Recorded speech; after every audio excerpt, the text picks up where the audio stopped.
órdenes. Hoy el director general de aquí en Zacatecas nos comenta que la situación del instituto es crítica.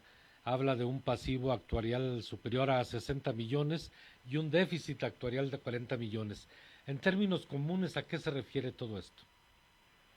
En términos comunes es que el instituto, hablando del déficit actuarial, que es importante señalar que es actuarial, es que el instituto a través del tiempo va a recibir a valor presente alrededor de 19,000 millones de pesos. Es decir, esto es a través del tiempo.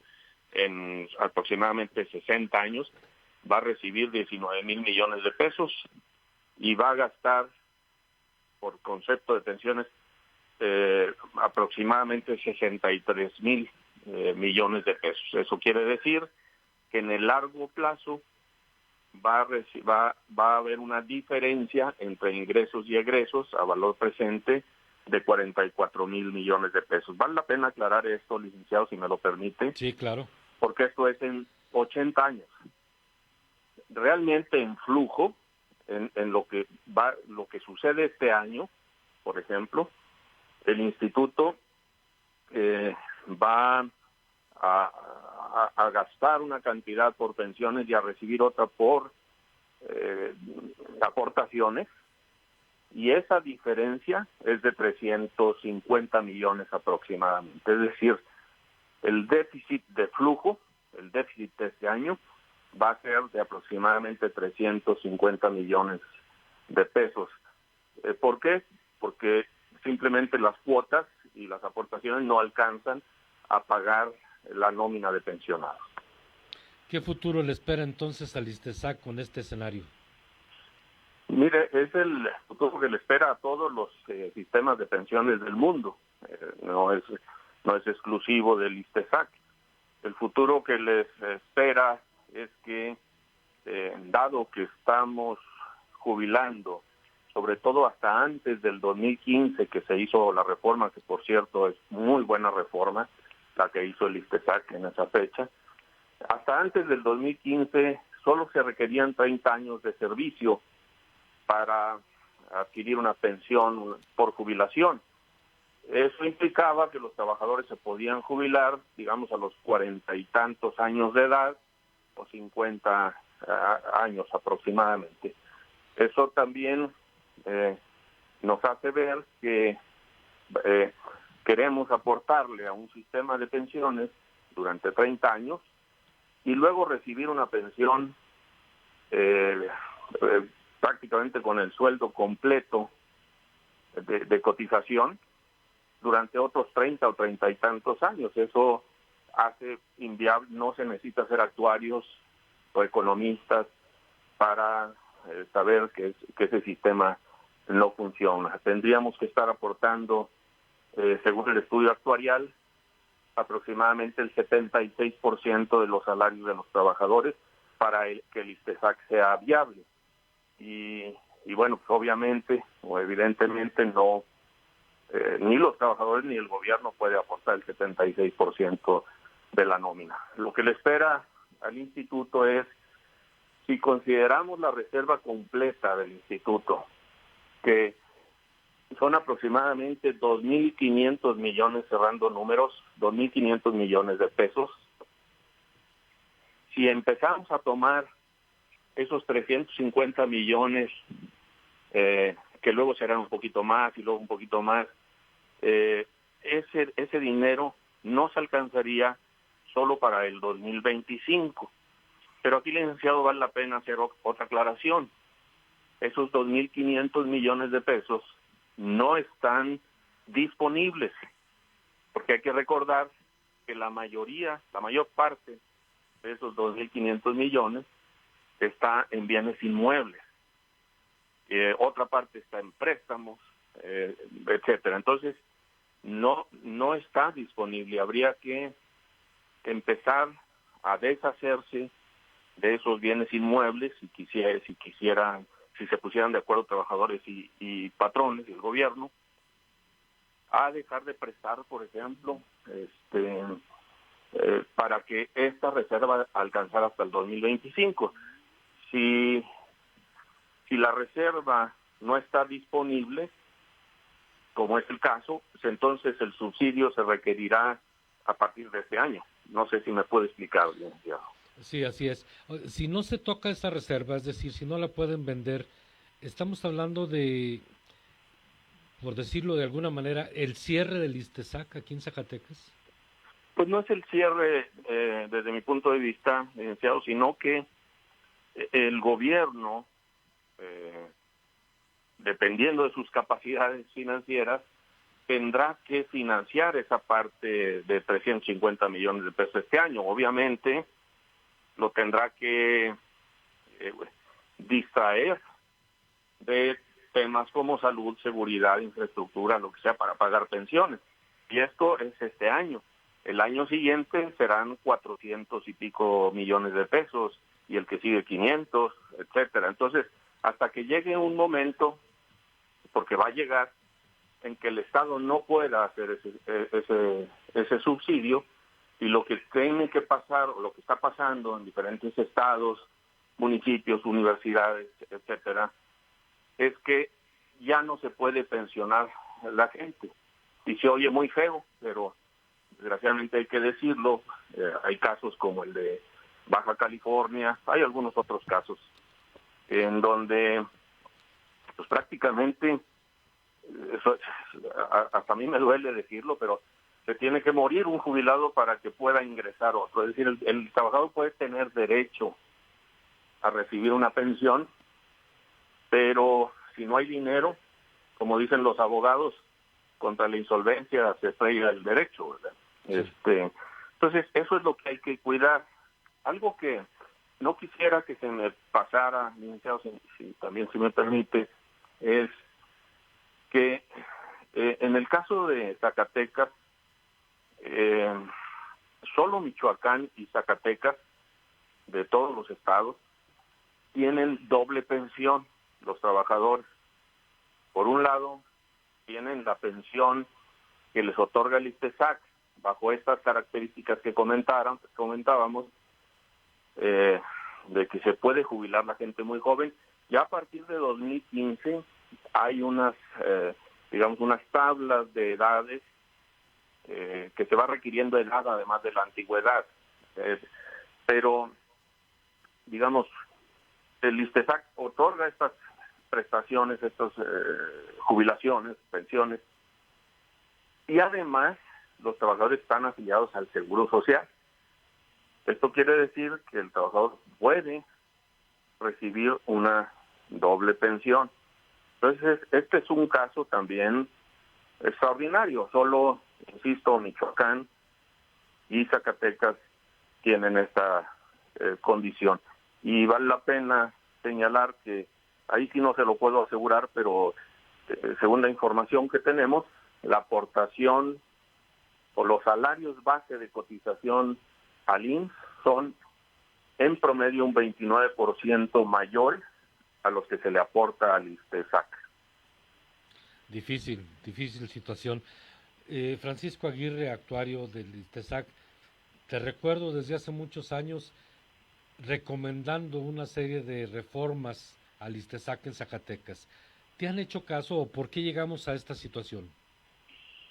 Bueno, sí se hizo caso, pero muy tarde. Es decir, hasta el año 2015 se hizo una reforma, que insisto, es una muy buena reforma, pero voy a ver si puedo explicar un poco qué sucede con las reformas. Cuando se hace una reforma, hay ciertos derechos adquiridos de los trabajadores. Por ejemplo, a los pensionados no se les puede tocar cuando haya una reforma. A los trabajadores en activo se les puede tocar solo aquellos que no, o modificar sus prestaciones solo aquellos que no hayan cumplido los requisitos para jubilarse al momento de la reforma. Y luego, como se hace normalmente, es que para los que sí se les puede cambiar, se les cambia gradualmente. Es decir, si ya estás muy cerca de la jubilación, se hace una modificación muy pequeña y si estás muy lejos de la jubilación se hace una modificación un poco más grande para que, digamos, pueda no atacar a los trabajadores y que sea socialmente viable. Eso implica que hay una inercia del esquema anterior que sigue igual a través del tiempo, una inercia de gasto. Es decir, las reformas las empezamos, el efecto financiero de las reformas las empezamos a ver quizá 10, 15 años después de la reforma. Entonces, la reforma de 2015, aunque fue una gran reforma de verdad, pues todavía no tiene los efectos financieros. Esa reforma, como usted lo dice, licenciado, debió haberse hecho hace muchísimo tiempo para que hoy estuviéramos en posibilidad de acumular recursos como reservas. Hoy lo que está sucediendo, como la reforma se hizo hasta 2015, pues es que estamos desacumulando recursos de la reserva. Francisco Aguirre, con todo lo que me estás diciendo, las pensiones, no solamente del ISSSTECSAC, sino de todo el país, van encaminadas a desaparecer este esquema y tomar el esquema, por ejemplo, de pensión del Seguro Social o las AFORES. Bueno, desde mi punto de vista, no necesariamente. Lo que se ha intentado a través del gobierno federal es que todos los esquemas de pensiones se vayan a las cuentas individuales, a las AFORES. Pero nosotros, yo al menos como despacho, yo soy de la idea que el esquema actual, que es el de beneficio definido, no el de cuentas individuales, sí funciona. Lo que pasa es que no funciona si nos jubilamos a los 50 años, o si le aportamos relativamente poco. Entonces, no necesariamente hay que irse a cuentas individuales. De hecho, licenciado, en términos generales, los trabajadores no aceptan las cuentas individuales. Y yo creo que eso hay que respetarlo.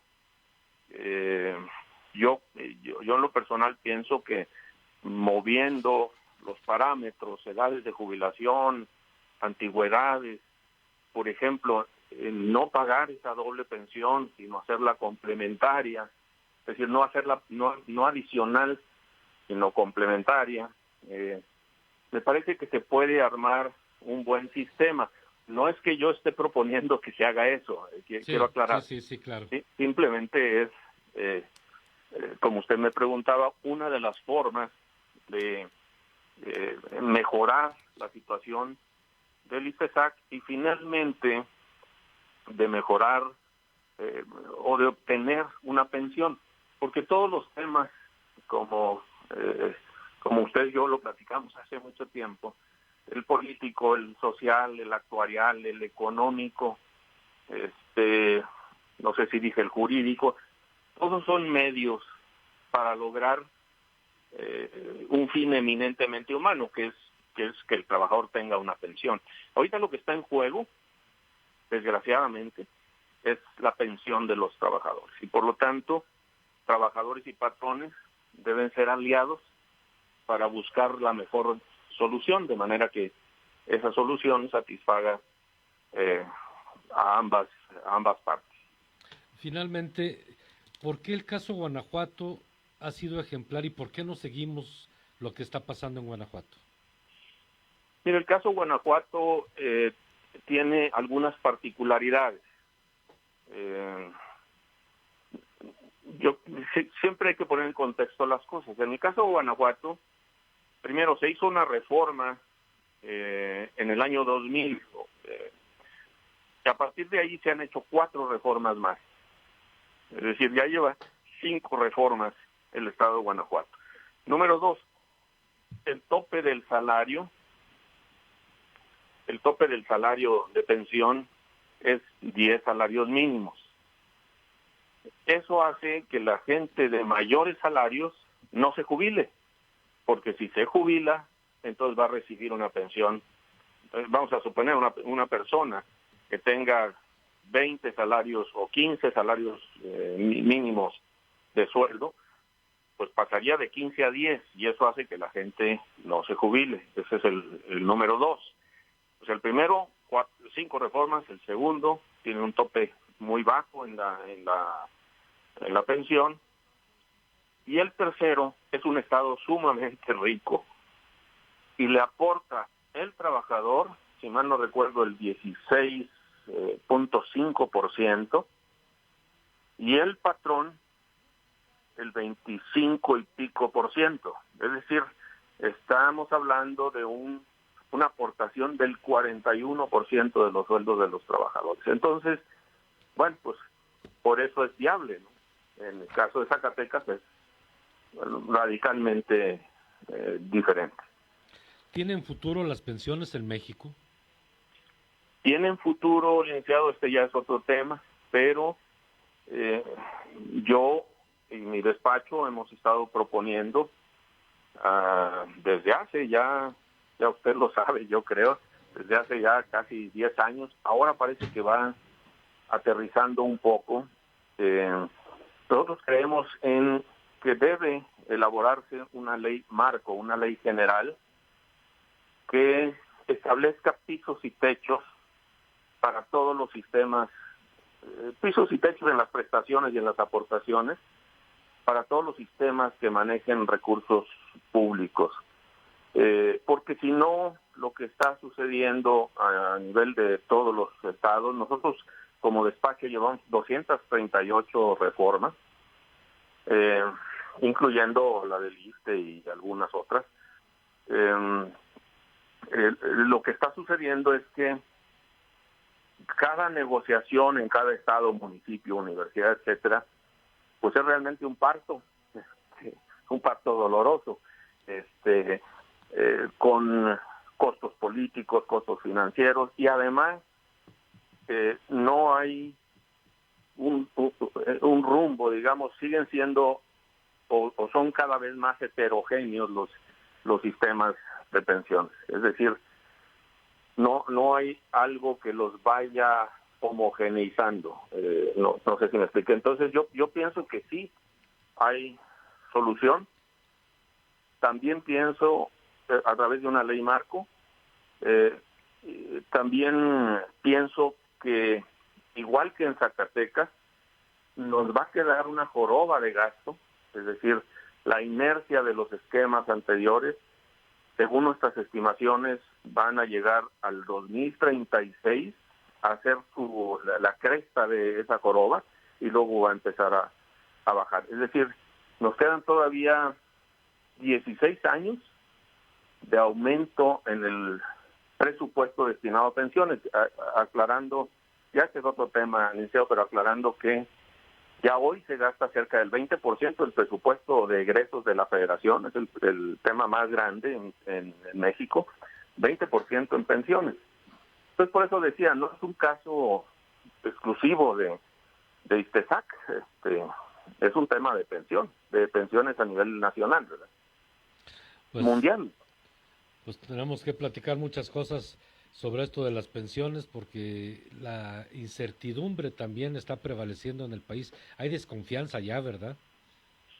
Sí hay desconfianza, pero la gente, mire, licenciado, a ver, yo creo que la gente piensa que el principal problema ha sido mala administración o malos manejos. La realidad es que no hay que hacer muchas cuentas. Si yo quiero, es un problema estructural, si yo quiero aportar 30 años y que después me paguen otros 30, pues no hay dinero que alcance. Voy a hacer un ejemplo muy rápido, los tiempos de la radio son muy cortitos, pero si yo aporto el 10% de mi salario, durante 30 años junto 3 años de sueldo. Los intereses lo único que hacen es compensar los incrementos salariales. Entonces junto 3 años de sueldo. ¿Qué es lo que pasa en todos los sistemas de pensiones? Que el primero que llega, para los 3 años se le acaba su dinero. Y el cuarto año se lo pagamos con el dinero que acumuló el que viene atrás. Y el 7º año se lo pagamos con el dinero del que viene más atrás. Entonces, cuando llega el que viene atrás, o el que viene 5 años antes, o más atrás, o 10, pues ya no hay dinero, porque ya se fue en las mismas pensiones. El mejor ejemplo es hoy, que hoy se le aporta una cantidad al sistema en global, el sistema gasta otra cantidad, y ahí hay una diferencia, o sea, falta dinero por 350 millones de pesos. Entonces, pues no hay dinero que alcance, simplemente, si no se hacen cambios que ojalá los trabajadores de verdad, los trabajadores y los patrones ojalá y de verdad tomen conciencia de esto y hagan los cambios, porque nosotros decimos que seguridad social sin sustento económico pues es demagogia. Estamos prometiéndole a los trabajadores algo que financieramente no vamos a poder cumplir. Pues muchas gracias, querido amigo Francisco Aguirre. Ya en otra ocasión también platicaremos de toros. Seguimos con el pendiente de esto de que el toro no embiste ni al rojo ni al movimiento. Exactamente, y de ese tema sí sé, no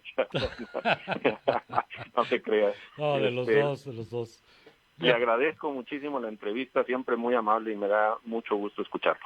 Gracias, seguimos en contacto. Hasta luego, gracias. 8:56 a.m, nos despedimos con la cápsula del Hotel Santa Rita y corte comercial. Gracias, buenos días. ¿Qué creen, amigas, amigos de Enlace, la red estatal de noticias? Está con nosotros la directora de Mercadotecnia y de Ventas de Grupo Santa Rita, donde construyen confianza y además construyen las casas más bonitas. Cristina Rodríguez Vélez, bienvenida nuevamente. ¿Cómo estás? Gracias, Gerardo. Muy bien. Espero que todos bien en casa también. Semana Santa Rita 2020, los precios más bajos del año, la casa más económica.